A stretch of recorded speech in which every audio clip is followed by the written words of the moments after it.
So this problem is from our section 1.4 and this is our radical equation. We have to solve this radical equation. Okay, solving means we need to find the value of variable. Okay, now here we have two radical expression. So one is square root of 3x plus 1, okay, and the next one is negative x plus 4. So if we have two radical expression, okay, then here is the things that you need to consider. We separate those radical expression, okay. Now if you have only one radical expression, you collect the radical expression in one side and the remaining terms on the other side, okay, like the one that we did in our previous one. So in this in this example we only have one radical expression, right? So if you have one radical expression, you collect the radical expression in one side and the remaining expression on the other side. In this case, we have two radical expression, and if you have two radical expression, then we now we collect each radical expression in both sides. Okay, so we have two radical expression. So let's get rid of our any one. Okay, let me just get rid of this radical expression, negative x plus square root x plus 4. And how do we get rid of this negative square root x plus 4 from left side? Yes, we add the same expression on both sides, right? So let's go ahead and add the same expression. You can take any radical expression, okay? So we add square root of x plus 4 on both sides. So here this cancel, okay? So we have negative square root of x plus 4 and positive square root of x plus 4 cancel.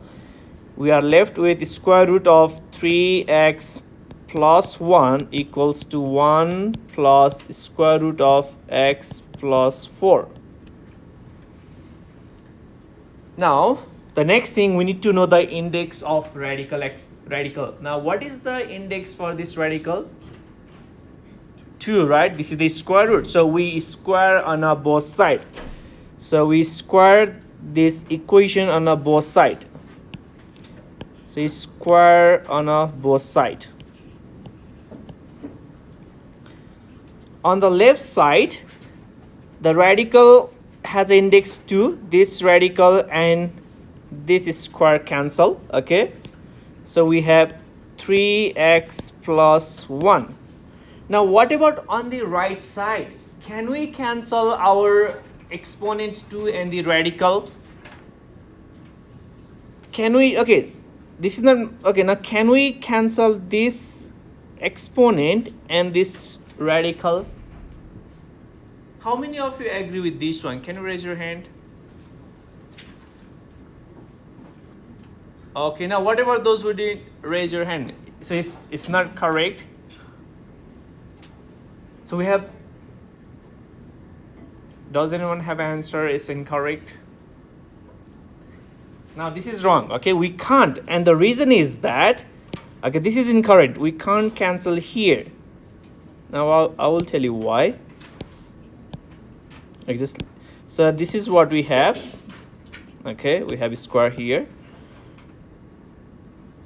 Now, so here we have these two terms. Are these two terms in a factor form?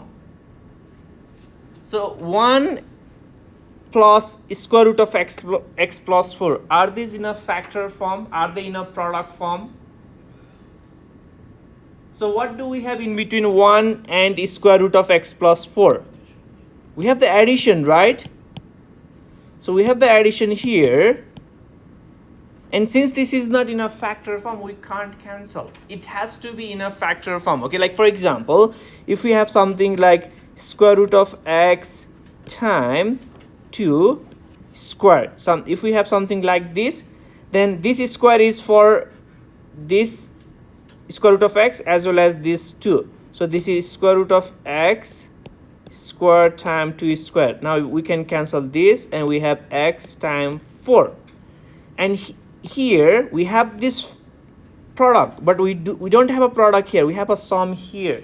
It has to be in a factor form. It has to be in a product form if you want to cancel this square and the radical sign. Okay, so here we can't cancel, so we can rewrite this as a, since this is a square, we can rewrite as a 1 plus square root of x plus 4 times 1 plus square root of x plus 4. We have a square, okay, we have 1 plus square root of x plus 4 square, so that is same as 1 plus square root of x plus 4 times 1 plus square root of x plus 4. Okay, now how many terms do we have here? So we have two expression, right? We have a binomial times binomial, so we will use FOIL. So let's use FOIL to simplify this. So we multiply first term. Our first term is 1 and 1, so 1 times 1 is 1. Okay, we multiply outside term. Our outside term is 1 and square root of x plus 4. 1 times square root of x plus 4 is square root of x plus 4, right? We multiply inside term, so our square root of x plus 4 and 1 is the inside term. So square root of x plus 4 times 1, that is square root of x plus 4. Okay, we multiply last terms. Our last terms is square root of x plus 4 times square root of x plus 4. And what is that equals to? So what is square root of x plus 4 times square root of x plus 4 equals to? Yes, so if you call this as your x, okay, and this is your x, what is x times x? X square, right? So this is square root of x plus 4 square.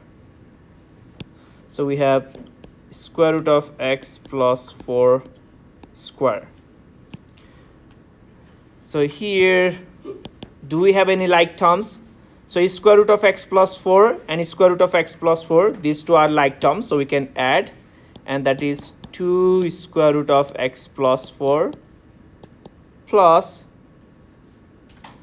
Now what about here? What can we do? Can we cancel the exponent and the radical? So we can cancel here this exponent and this radical. We are left with x plus 4. Now we look for the like terms, if we have any more like terms. Do we have any more like terms? So we have 1, 4, right? So we have 1 and positive 4, these two are like terms. So let's simplify this. 1 plus 4, that is 5 plus 2 square root of x plus 4 plus x.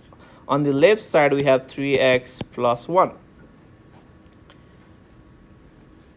So initially we had two radical expression. Now we have only one radical expression. Okay, now this is what we have.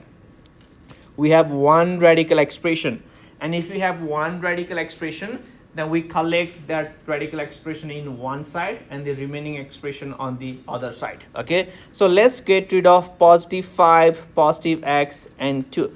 So in order to get rid of positive 5, we subtract 5 on both sides, right? To get rid of positive x, we subtract x on both sides.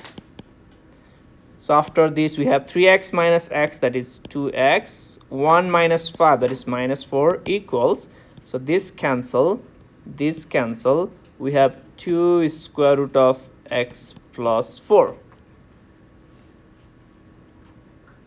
Okay, now let's get rid of this radical sign. And what is the index of this radical sign? 2. So we're gonna square again. So if the index is 2, you're gonna square both sides again. Okay, so on the left, 2x minus 4 is square, that is same as 2x minus 4 times 2x minus 4, right? On the right side, this square is for 2 as well as this square is for this radical expression. Okay, so 2 square is 4, and so 2 square is 4. What is the square of this radical expression? The radical sign cancel, and we are left with x plus 4.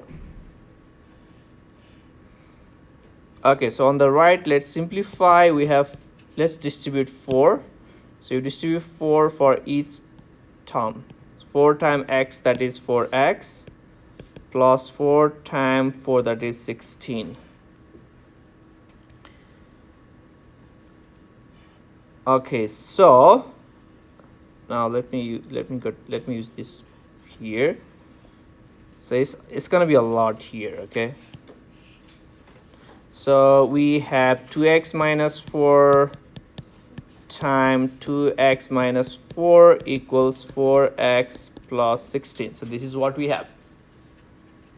Now, what kind of equation is this? How do we simplify left side? FOIL, okay, and the reason is we have binomial times binomial. Okay, here we have binomial, 2x minus 4, this is binomial, 2x minus 4, this is binomial, and we have the product. So we use FOIL, and using FOIL, 2x times 2x, we get 4x square. Okay, 2x times negative 4, that is negative 8x, negative 4 times 2x, that is negative 8x, negative 4 times negative 4, positive 16, equals 4x plus 16. Now this is a quadratic equation, right? So we write quadratic equation in a standard form. It means we make one side equals to 0. So let's make right side equals to 0. So you subtract 4x on a both side, and you subtract 16 on a both side. So we have 4x square. So we have 4x square, negative 8x, negative 8x, that is negative 16x, negative 4x is negative 20x. So we have negative 20x, positive 16, negative 16 cancel, 4x, negative 4x cancel, 16, negative 16 cancel, we have equals to 0. Now we factorize. The common factor is 2x. So if you factor out 2x from 4x square, so what is 4x square divided by 2x? That's 2x. And if you factor out 2x from negative 2x, we have negative 1 equals to 0. Negative 20. Oh, And then be negative 10. oh yeah. Okay, that's negative 20x, right? Yeah. Okay, so thank you. So we have negative 20x and we have negative 10. Okay, now we set each factor equals to 0. So we have this factor and this factor. So we set each factor equals to 0, or 2x minus 10 equals to 0. You divide by 2. So you add 10 on both sides. This is a linear equation. 2x divided by x is x equals to 0 divided by 2 is 0, or so this cancel. We have 2x equals to 10. We need to get rid of 2. For that you divide by 2. And we have our final answer. So our final answer is x equals 0 or x equals 5. So these two are our final answer. X equals to 0 or x equals to 5. This is a lot, and I'm pretty sure you won't have this kind of problem on your exam, okay? But in case, like if you find on your homework, if you have like a 2 radical expression, you have to just square 2 times, okay? You have to get rid of radical sign 2 times. But on your exam, you will have the radical equation with 1 radical expression. And if you have 1 radical expression, you collect radical expression in one side and the remaining on the other side. Then you take the power, which is the power has to be same as the index. If index is 2, you take square. If index is 3, you take cube. If index is 4, you're gonna take 4th power on a both side. Okay, so this is about radical equation. Any question? I know this is a lot, but at least I'm not sure you have this on your homework or not, but I'm pretty sure you won't have this kind of problem on your exam, okay, with 2 radical expression. But there will be an equation with 1 radical equation, that's for sure. Okay, now we have a new section here, section 1.5, and this is linear inequalities. Okay, let me get rid of this here.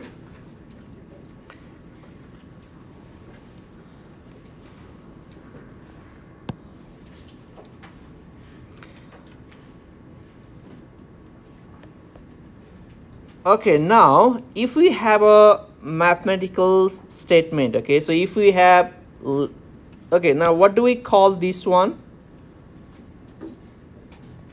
Less than, right? Okay, this one is greater than. What about this one? Less than or equal to, and this one is okay, and what about this one? Not equal to, right? So if you have this on your mathematical statement, and then we have the inequalities, okay? So inequalities can have less than or equal to, greater than equal to, or not equal to. This is the inequality. And in the equation we have equals to sign, right? So if you have equal to sign, that is the equation. But if you have less than, greater than, less than equal to, greater than equal to, or not equal to, then these are our inequalities. Okay, now, and the principle is pretty similar with the equation. So if we have our inequality a less than b, okay, so let's consider we have a less than b. If we have a less than b, then we are allowed to add same number. Okay, we can add same number on a both side of the inequality. It does not change the solution. Okay, you have the inequality, and if you add a same number on a both side, the solution remains same. It does not change. Okay, like the one that we do for equation. So if we have an equation, and if you add a same number on a both side, equation remains same. Okay, equation remains equivalent, and it's the same thing for the inequality as well. Okay, and the next, if we have the inequality a less than b, okay, then we can use a number. If you multiply the inequality by a positive number, let me call this c, okay, then still the inequality remains same. So here, so we have inequality a less than b, okay, and if you have a number which is positive, okay, so let me call that number is c. If your number is positive, it means greater than 0, then you can use this c to multiply both sides of the inequality, and it remains same. So we have ac less than bc. Okay, you can multiply both sides of the inequality, okay, by a positive number, and it does not change our inequality sign. It does not change our inequality sign. So if it's positive number, so if you are using positive number to multiply or divide the inequality sign remains same. But we have a different case if we have a negative number. Okay, so let's say we have the inequality a less than b, and if you choose to multiply by negative number, okay, let me call those negative number is c, and which is less than 0. C less than 0 means we have negative number, and if we multiply both sides of the inequality by a number which is less than 0, so this is ac and we have bc, the inequality sign, it flips, so you're gonna have greater than. Okay, so we had less than at first, but what we did, we multiplied our inequality by a number which is less than 0. We use negative number to multiply, and whenever you multiply by a negative number, make sure to flip your inequality sign. So we had less than, now you change into greater than. Okay, so if you have less than equals to, when you flip, it would be greater than equals to.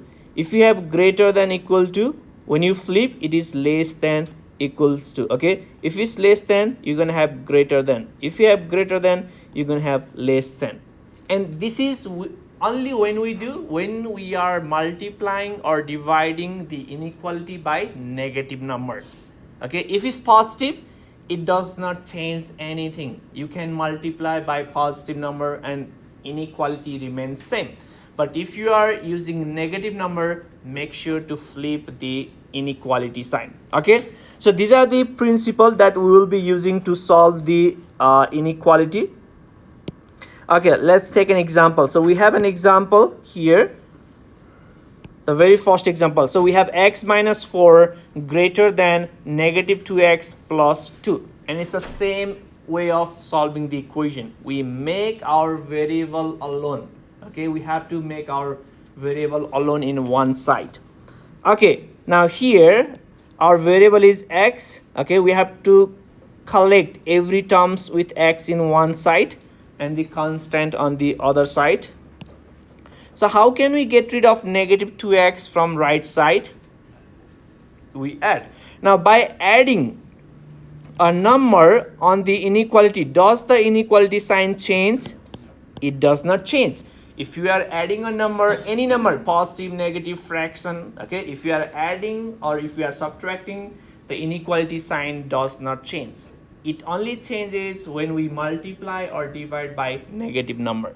Okay, so after adding 2x on both sides, we have x plus 2x, that is 3x, minus 4. Inequality does not change, so we have greater than negative 2x, positive 2x, it cancel, and we have plus 2. We are solving, so we have to make x alone by itself. Now x has negative 4. Now how do we get rid of this negative 4 from left side? We add 4 on both sides, and adding a number does not change inequality sign. Okay, so we have 3x, this cancel, greater than 2 plus 4, that is 6. Now x has coefficient 3, and how do we get rid of this 3? We divide by 3, and 3 is a positive number. Since we are dividing by positive number, inequality does not change. So 3x divided by x is, so 3x divided by 3 is 3x, greater than 6 divided by 3 is 2. So here the inequality, it remains same, and the reason is we use positive number to divide, but if you choose negative number, it's gonna change, it's gonna flip. So every number which is greater than 2 is a solution for this inequality. So our x is greater than 2. So if you have a number and which is greater than 2 is the solution for this inequality. Now how do we write this in an interval notation? How do we write this? How can we write down a number which is greater than 2? How can we list all those numbers? So we can use number line. Okay, so let's use a number line. We have negative infinity, we have positive infinity, so our 2 is here. Now at 2, do we have a closed circle or an open circle? Open, right? So because x is strictly greater than, it is, we don't have equals to, so we're gonna have open circle at 2. Now where do we find a number which is greater than 2? On the right of 2 or on the left of 2? Right. So every number on the right of 2 all the way to the positive infinity is the solution. Okay, so since it's open, do we have a bracket or a parenthesis at 2? Parenthesis, right? Okay, so we have parenthesis here. So our interval is from 2 to all the way positive infinity, and this is our final solution in the interval notation. Okay, these two are the same thing, x greater than 2 or from 2 to infinity, these two are the same thing. So you might be asked to write your final answer in the interval notation. Okay, so every number which is in this interval 2 to infinity are the solution for this inequality. So inequality has infinite number of solution. Okay, so if we have a linear equation, we get one solution. If we have a quadratic, we have 2 solutions, right? But this is the inequality, and in inequality they have like infinite number of solutions, and we use interval notation to represent the solution set. Okay, now let's do some more examples. So we have the next one here. Okay, it's the same process. We collect the x term together, constant together, okay, and we make x by itself in one side. So let's get rid of positive 3x from right side. So we subtract 3x on both sides. Okay, and let's get rid of 5 over 2 from left side. For that we can do in the next step. So 2x minus 3x minus x plus 5 over 2. It does not change the inequality because we are subtracting. 3x negative 3x 0 minus 6. Now let's get rid of positive 5 over 2. And how do we get rid of positive 5 over 2? We subtract the same number on a both side. Make sure to subtract on a both side. So this cancel. So we have negative x greater than negative 6, negative 5 over 2. Now how do we find this negative 6, negative 5 over 2? So they need to have a common denominator, right? What is the denominator for 6? 1. Now how do we make 1 equals to 2? So we multiply numerator and denominator by 2. So we have negative x greater than 2 times negative 6, negative 12 divided by 2, negative 5 over 2.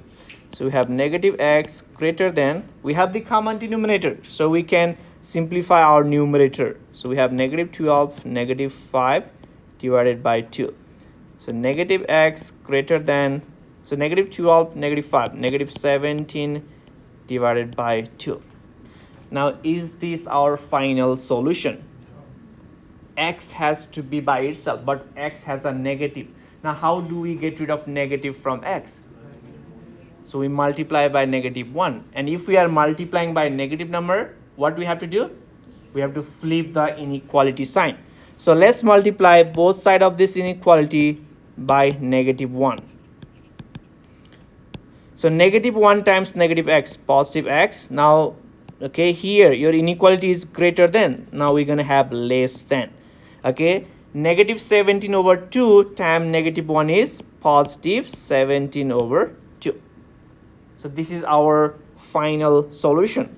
Now how do we write this in an interval notation? You draw a number line. So you have negative infinity on the left, positive infinity. Let's say 17 over 2 is here. Now at 17 over 2, is it an open circle or a closed circle? Our inequality is strictly less than, so it is open circle. Okay, so if you have equals to, then you're going to use closed circle. So it's open.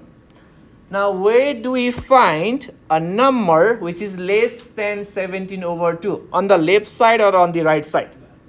On the left side.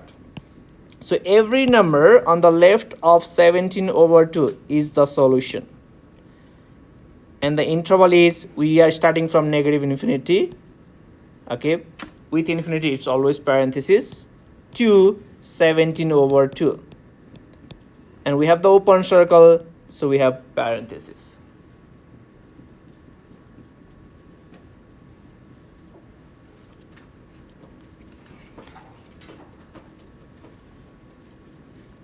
Okay, so this is the solution for this inequality.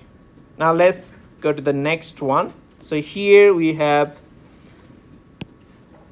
so our inequality, let me rewrite this. So we have negative 4 less than equals to 3x minus 2 less than 7. So we have two inequality here.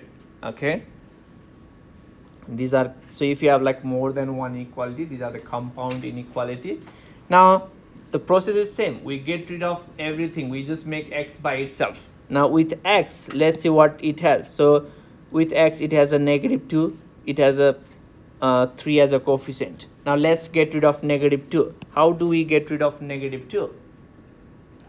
You add a 2. Okay, make sure you add on a both side. So you are adding 2 on a both side of the expression. So you are adding everywhere.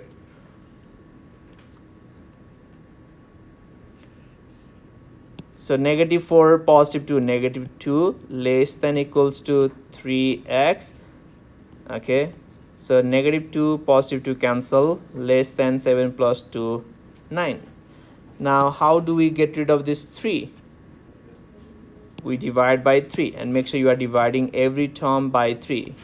We choose to divide by positive number. Inequality sign does not change here. So we have negative 2 over 3. Okay, 3x divided by 3 is x, less than 9 over 3 is 3. how do we read this inequality correctly? So when you just read this, you start from the variable term. Okay, so here x is greater than or equals to 2/3 and less than 3. Okay, so x is greater than equals to -2/3 and less than 3. Now let's write this in a using a interval notation. You draw a number line, you have negative infinity, you have positive infinity. So we have -2/3. We have -2/3 and we have 3.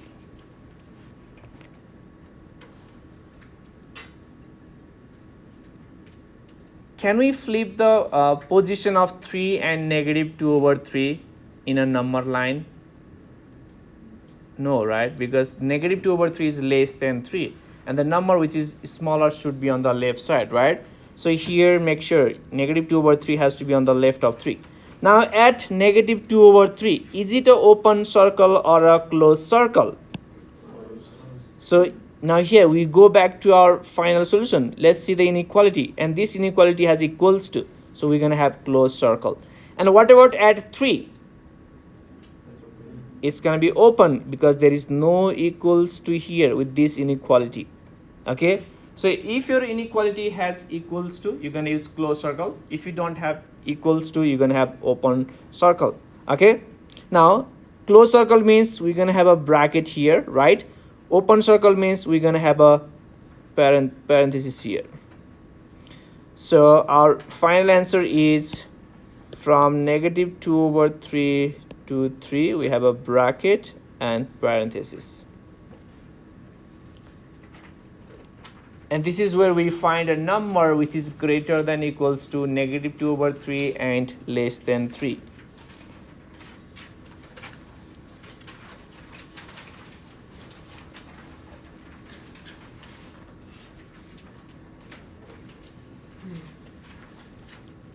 Okay, now here we have the real life problem here. Okay, now here is a case. So to operate a government coffee booth in a shopping mall, it costs $500. This is the fixed cost. Okay, so to operate the coffee booth, it costs $500. It's a fixed cost plus $6 for each pound of coffee bought at a wholesale price.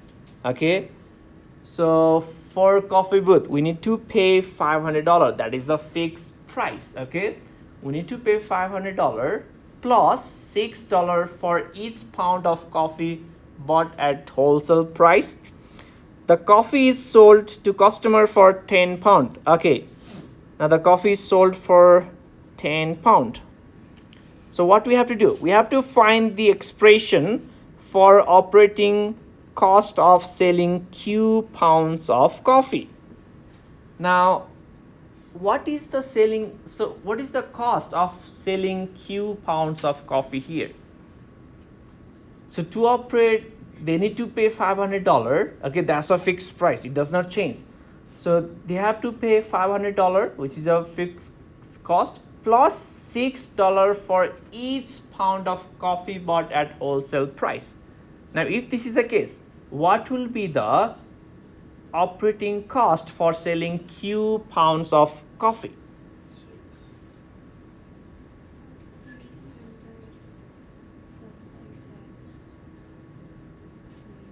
So how many? Okay, now we are trying to sell Q pounds of coffee, right? Q is any number. Okay, Q is any number. Don't get confused. So Q is any number. So Q pound of coffee, that's what we need to sell. And we are trying to find the cost of selling Q pounds of coffee. And what it tells here is that, so every time, okay, you have to, so if you are operating the coffee booth, what you have to do is that you have to pay $500. Okay, you have to pay $500. This is a fixed cost. Okay, plus $6 for each pound. So plus $6 for each pound of coffee. You have to pay $500. That's a fix, plus $6 for each pound of coffee. Now how many coffee are we selling here? Q, right? So Q is the number of pounds of coffee that we are selling. So what will be the total cost of operating this booth? Negative 500 minus 6Q plus 10Q. Okay. 10 is the coffee that you sell for the customer. Okay, now just keep yourself in this case. You are trying to have a coffee booth in a shopping mall, okay? And to start, you have to pay $500. That's a fix. Like that's the very beginning cost, okay? If you are planning to start, you have to pay $500, okay? Then the next thing, you have to pay $500 plus the $6 for each pound of coffee that you sell. So Now, what will be the cost of selling Q pound of coffee? Yes, 500 plus 6Q. that's right. So you have to pay 500 plus $6 for each pound of coffee. $6 is for 1 pound of coffee, but you are selling Q pound of coffee. The cost of Q pound would be 6 times Q, and you have to pay 500, which is the fixed. So the cost of operating is 500 plus 6Q. Okay, for number A, so let me call cost of selling as a C of X. Okay, so we have, so cost of, okay, just let me write down cost here. So and let me use C of Q. So this is, you pay $500 plus $6 for each pound of coffee. Now you are targeting to sell Q pounds, so it's gonna be a 6Q. So now you might be confused with this Q here. Okay, just let me get rid of this Q here. Okay, so if you are planning to sell 10 pound of coffee, how much you need to pay to start this business? $560, right? You have to pay $500 and you have to pay $6 for each pound of coffee that you are selling. If you plan to sell 10 pound, then it's gonna be 10 times 6, that's a 60 plus 500. Okay, if it's if it's 20 pound of coffee, what would be the cost of starting this business? So it's a 500 plus 6 times 20. 6 times 20 is 120, right? Plus 500, $620. Okay, and if it's Q, then it's going to be 500 plus 6Q. Q is a number of LB, so don't get confused. Q is any number. So the cost C of X, so cost C of X, or we can just write Q since Q is a number of pound. So cost of selling Q pound of coffee is, you pay 500 plus 6 for each coffee, so 6Q. So this is the expression for selling Q pounds of a coffee. Do you have any question on this one? Okay, now let's go to the number B. Find an expression for the revenue earned by selling Q pounds of coffee. Now, in number A, we had to find the cost of operating the business. Now, in number B, we have to find the expression for the revenue earned by selling Q pounds of coffee. Now, if you sell 10 pound of coffee, how much money you're gonna make? What is the cost? So, how much you are selling coffee for? So, you are selling coffee. So, the coffee is then sold for customer for $10 per pound. So if you sold 10 pound, what will be the money that you're gonna earn? So if you sell 10 pound, how much you will be earning? 10 times 10, you're gonna earn $100, right? So if you sell like 50 LB, okay, 50 pound of coffee, then you're gonna make 50 times 10, that is, you're gonna make $500. Okay, so that's our revenue. So let's call revenue as our R, okay? So here, revenue is the profit that you're gonna make. Okay, so we have, so let's call it revenue after selling Q pound of coffee is 10 times, like how many pound of coffee you sell. That will be the money that you're gonna make. So 10Q. Okay, now here in number C, we have the break even point. Now, what does this mean? Revenue and cost is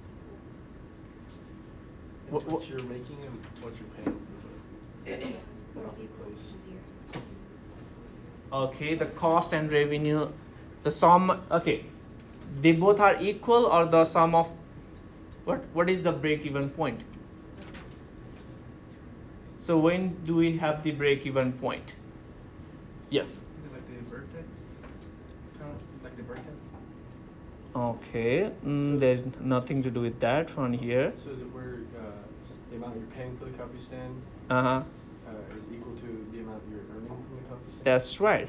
So break even point means, so we need to find, okay, like now for how many pound of coffee we need to sell to cover our cost price, okay? So our cost price is, this is the cost price, okay? So we need this amount to start our business, and this is what we're gonna make after selling the Q pound of coffee. And break even point means if the cost of operating and the revenue is equals to each other, then that's the break even point. Now let's find the number of pound of coffee that we need to sell to have a break even point. It means we're gonna have these two expression equals to each other for number C. So we have 500 plus 6Q, it has to equals to 10Q, okay? 500 plus 6Q, that is the cost of operating business. 10Q is the revenue that we get after selling to the customer. Okay, now this is an equation, right? Now let's solve this equation for Q. How do we solve this equation for Q? We collect the term with cube on one side. So let's get rid of 6 cube. You subtract 6 cube on both sides. So we have 500, positive 6 cube, negative 6 cube cancel, equals 4 cube. In order to get rid of 4, you divide both sides by 4. 500 divided by 4 is 125, equals to Q. Now what do we know from here? So our Q, the number of pound of coffee has to be 125 in order to cover your cost of operating. So you have to sell at least 125 pound of coffee to get your cost, okay, for our break-even point. So this is the minimum. If you go down, if you sell less than 125, what's going to happen? Yeah, you're going to lose, right? So that's the minimum point, okay? You have to, it's the minimum. You can't go below 125 pound of coffee. Okay, now in number D, so what we are asked, how many pounds of coffee must be sold for the revenue to be greater than the total cost? Anything greater than Okay, now how many pounds of coffee must be sold for the revenue to be greater than the total cost? It has to be at least 126. Now, if it's 125, do we gonna have a profit? If it's 125, do we gonna have a profit? No, right? If we have 125, we get our cost. Okay, but if you wanna make, revenue greater, then it has to be greater than 125. Okay, so here our cost has to be, okay, now here the revenue has to be greater than the cost, or cost has to be greater than revenue.